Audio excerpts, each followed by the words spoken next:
നടൻ ആര്യയുടെ വീട്ടിലും ബിസിനസ് സ്ഥാപനങ്ങളിലും ആദായനികുതി വകുപ്പിന്റെ റെയ്ഡ് നടക്കുകയാണ്. വരവിൽ കവിഞ്ഞ സ്വത്ത് സമ്പാദ്യവും നികുതി വെട്ടിപ്പും നടത്തിയെന്ന സംശയത്തെ തുടർന്നാണ് ഇപ്പോൾ റെയ്ഡ് പുരോഗമിക്കുന്നത്. വിവരങ്ങളുമായി അനേന സതീഷാണ് നമുക്കൊപ്പം ചേരുന്നത്. അനേന, എങ്ങനെയാണ് ഇപ്പോൾ ആര്യ ഈ ഒരു ഇൻകം ടാക്സിന്റെ കുരുക്കിൽ പെട്ടിരിക്കുന്നത്? റെയ്ഡ് ഏത് രീതിയിലാണ് പുരോഗമിക്കുന്നത്? ഇക്കാര്യത്തിൽ നടന്റെ ഭാഗത്തു നിന്നും ഏതെങ്കിലും തരത്തിലുള്ള പ്രതികരണം ലഭ്യമാണ്?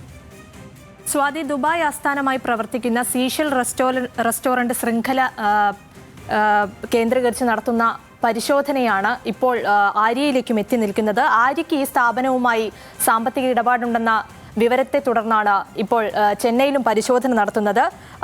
ഈ റെസ്റ്റോറൻറ്റിൻ്റെ അണ്ണാനഗർ, വെളച്ചേരി എന്നിവയുൾപ്പെടെയുള്ള വിവിധ ശാഖകളിലാണ് പരിശോധന നടന്നുകൊണ്ടിരിക്കുന്നത്. ഇതോടൊപ്പം തന്നെ ആര്യയുടെ വസതിയിലും റെയ്ഡ് നടക്കുന്നുണ്ടെന്നാണ് അറിയാൻ സാധിക്കുന്നത്. രാവിലെ 8 മണി മുതൽ തന്നെ അണ്ണാനഗറിൽ പരിശോധന ആരംഭിച്ചിട്ടുണ്ട്. അണ്ണാനഗർ ബ്രാഞ്ചിൽ മാത്രം 5 പേരടങ്ങുന്ന സംഘമാണ് പരിശോധന നിലവിൽ നടത്തിക്കൊണ്ടിരിക്കുന്നത്. കൊച്ചിയിൽ ഫയൽ ചെയ്ത പരാതിയുടെ അടിസ്ഥാനത്തിലാണ് ഇത്തരത്തിലൊരു അന്വേഷണം ആര്യയിലേക്ക് എത്തുന്നത്. അനധികൃത സ്വത്ത് സമ്പാദന, അതുപോലെ തന്നെ നികുതി വെട്ടിപ്പ് എന്നീ ആരോപണങ്ങളാണ് ആര്യക്കെതിരെ ഉള്ളത്.